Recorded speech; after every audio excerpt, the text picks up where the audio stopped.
సిద్దిపేట జిల్లా మార్పడగ నుండి తుక్కాపూర్ దారిలో రైతుల కష్టాలను అడిగి తెలుసుకున్న మాజీ అటవీ అభివృద్ధి సంస్థ చైర్మన్ వంటేరు ప్రతాప్ రెడ్డి కాంగ్రెస్ ప్రభుత్వంలో రైతులకు కరెంటు కష్టాలు కరెంటు కటకటలు ఉందన్నారు.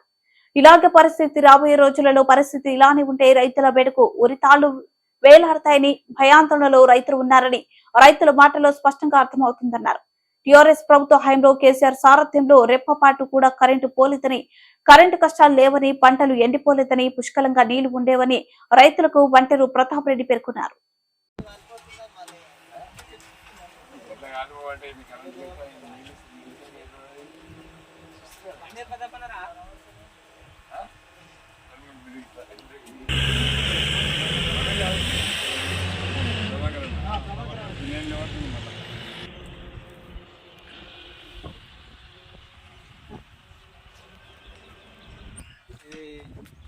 కరెంటు గడికోసారి గంటకు ఒకసారి 2 గంటలకు ఒకసారి పోయి వచ్చే వరకల్లా ట్రాన్స్ఫార్మర్ పేలిపోతున్నాయి, కాలిపోతున్నాయి.